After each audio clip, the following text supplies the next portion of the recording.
135. Ketegangan. Pesawat mendarat dengan selamat setelah cukup lama mengudara, melintas berbagai macam kota yang ada di Indonesia. Rai masih setia menggenggam tangan Rizka agar dirinya tidak tersesat di negeri orang. Bukan, agar pujaan hatinya tidak hilang dan terlepas dari jangkauannya. Jantung Rai berdetak lebih kencang ketika melihat sekelompok orang yang mulai melambai dengan bersorak gembira ke arah mereka. Apa mereka keluarga Rizka? Kenapa banyak sekali? Batin Rai mengernyit.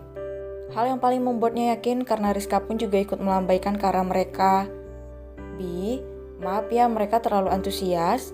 Maklum aku sudah lebih dari 3 tahun gak pulang. Ucap Rizka tergelak. Mama, teriak Rizka berlari menuju ke arah orang tuanya dan melepas genggaman tangan dari Rai.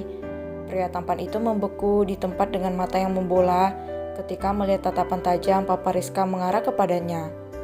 Tatapan itu seolah mengisyaratkan, kau apakan anak gadisku, setan, dan membuat tubuh Rai mendadak kaku. Kenapa saya menjadi pengecut seperti ini? Untung Tuan Irfan tidak ada di sini. Bisa mampus aku jadi bahan ledekan mereka nanti. Batin Rai meringis. Berpergian tanpa pengawalan ketat seperti biasanya membuat Rai sedikit kikuk dan bingung. Karena biasanya semua hal sudah diatur oleh bawahannya. Ia dan Irfan hanya tinggal mengikuti arahan dari mereka saja. Sementara di hadapannya terlihat Rizka sudah terisak di dalam pelukan orang tuanya. Ia sungguh merindukan kehangatan keluarga yang sudah 3 tahun lebih tidak ia rasakan. Hiks, Dede rindu, isak Rizka. Kami juga merindukanmu, ucap mereka bergantian. Bukannya kamu datang berdua ya nak? Tanya Mama Rizka. Rizka menoleh, ia tidak mendapati Rai di dekatnya. Matanya menelisik sekeliling mencari keberadaan pria tampannya. Rizka berusaha untuk menahan tawa ketika melihat Rai masih terdiam membeku dan berada cukup jauh darinya. Ia segera menghampiri Rai dan tersenyum manis di hadapan pria tampan itu. Kak, nanti jangan pegang-pegang aku ya, bisa berabe kalau ketahuan. Yuk aku kenalkan dengan keluargaku, ucap Rizka tersenyum namun pandangannya tertunduk. Rai menyadari sesuatu, Rizka terlihat beda saat ini, mulai dari cara berpakaian maupun sikapnya. Apa ini karena berada di lingkungan keluarga, kamu jadi sedikit menjaga jarak sayang? Tanya Rai pelan. Nanti kamu akan paham, Bi, ucap Rizka. Kamu manggil aku apa? Tanya Rai mengernyit. Bi, Habi, ayolah mereka sudah melotot melihat kita, ucap Rizka berjalan di depan Rai. Pria tampan itu segera menarik kopernya dan berjalan mengikuti Rizka. Dak, dik, duk. Detak jantung Rai yang semakin terasa dentumannya hingga ke kepala dan terdengar oleh telinga. Napasnya semakin tercekat ketika melihat tatapan seorang ayah yang tidak rela jika anak gadisnya dibawa begitu saja oleh orang yang tidak dikenali.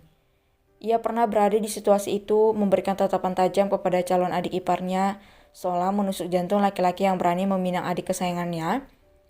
Sial, ayolah Rai, anggap saja dia rivalmu. Jangan pernah takut untuk menghadapi siapapun kecuali ibumu.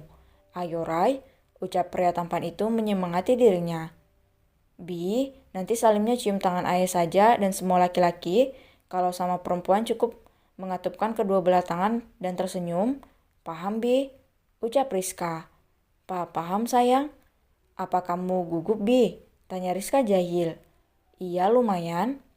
Mereka semakin dekat dengan keluarga Rizka yang menatap Rai dengan tatapan kagumnya.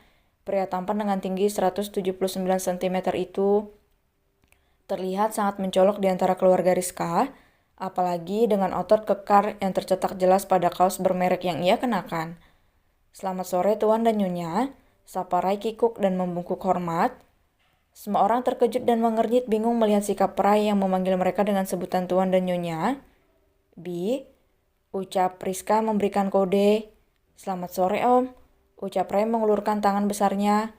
Papa Rizka hanya menatap pria perawakan campuran dan terkesan sombong itu dengan seksama. Apa dia seagama dengan anakku? Begitu pikirnya. Pa, panggil Rizka menyadarkan pria parubaya itu. Sore. Papa menjabat tangan Rai, tanpa disangka pria tampan itu mencium tangannya dan membuat Papa melototkan matanya. Sore Tante, sapa Rai dengan mengayunkan kedua tangannya di dada. Sore nak. Ia juga menyapa semua orang yang ada di sana. Mereka datang menjemput Rizka dan dirinya sebanyak 10 orang, dengan membawa 2 mobil berisikan 8 orang. "Yuk kita pulang," ajak Mama yang merasakan suasana yang canggung setelah Rai menyapa semua orang.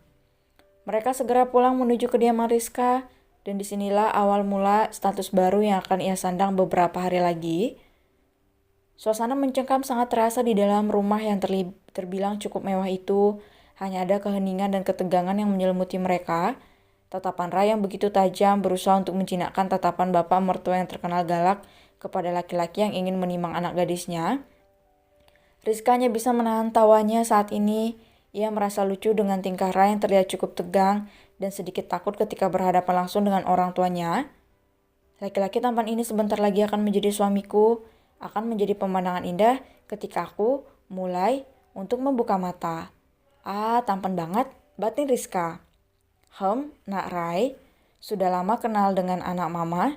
tanya Mama Ina dan berhasil memecah keheningan. "Sudah Tante, hampir 2 tahun semenjak saya kenal dengan Pak Jira," ucap Rai santai. Entah mengapa tiba-tiba ia merindukan ibunya yang ada di kampung. "Berapa umur Nak Rai sekarang?" "Saya sudah 30 tahun Tante." "Ah iya, berbeda 8 tahun ya sama Rizka." Kerjaan Nak Rai apa?" "Saya hanya karyawan swasta Tante. Tapi saya bisa menjamin kehidupan yang layak untuk Rizka nantinya," ucap Rai tegas. "Orang tua masih ada? Hanya ibu ayah sudah lebih dulu meninggalkan kami," ucap Rai sedikit sendu. "Ah iya." Suasana kembali hening tanpa ada yang memulai untuk berbicara. "Sudah ngapain saja kalian berdua? Apa anak saya sudah kamu hamili?" ucap ayah membuat semua orang kaget. "Ayah?" seru Rizka tidak terima dengan pertanyaan ayahnya. "Diam kamu," tegas ayah melotot kepada Rizka. "Maaf Tuan, kenapa Anda malah bertanya seperti itu? Bukankah Anda lebih tahu bagaimana sifat anak yang sudah Anda besarkan dengan baik? Saya tersinggung dengan pertanyaan Anda. Apa saya terlihat seperti laki-laki bajingan?" ucap Ray mengernyit. "Saya datang ke sini berniat baik untuk melamar putri Anda untuk saya jadikan istri. Karena itu yang saya takutkan. Saya seorang laki-laki dewasa, makanya saya berani datang jauh-jauh ke sini untuk melamar putri Anda. Sebelum saya tidak mampu lagi untuk menahan diri," ucap Rai tegas dan terselip rasa tidak suka terhadap pertanyaan dari calon mertuanya itu. Suasana menjadi tegang, mata Rizka sudah terlihat berkaca-kaca. Inilah alasannya kenapa tidak ada laki-laki yang ingin menjalin hubungan dengannya, walaupun hanya sebatas pacaran saja. Ayahnya galak, begitu pikir mereka. Ayah melotot mendengar jawaban tegas dari Rai. Ia sedikit takut melihat tatapan mata tajam itu ketika menatapnya. Berbeda dengan di awal sebelum Papa melontarkan pertanyaan. "Lalu, apa alasan kamu melamar anak saya mendadak seperti ini? Bukankah kalian baru menyatakan cinta 2 hari yang lalu?"